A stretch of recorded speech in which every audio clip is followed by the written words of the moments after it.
Kofi est fier. Aujourd'hui, il a préparé une sauce tellement bonne qu'il en goûte une cuillère.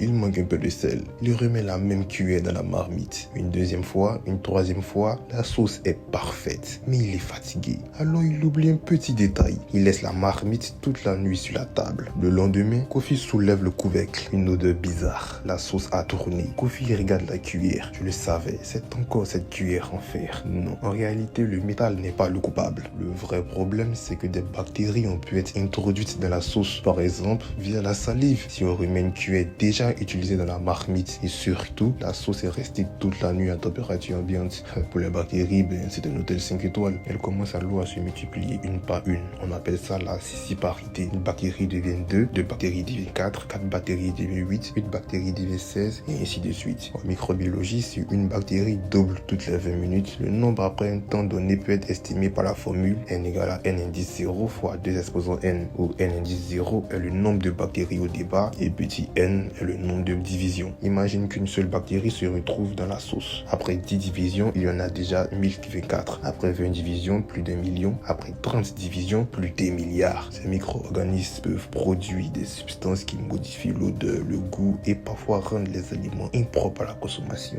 Alors, ce n'est pas la cuillère en fer, c'est surtout le mélange entre une possible contamination et une nuit entière à température ambiante. Morale de l'histoire, ce n'est pas la cuillère en fer qui gâte ta sauce, non, c'est plutôt ta propre salive qui gâte ton mâché.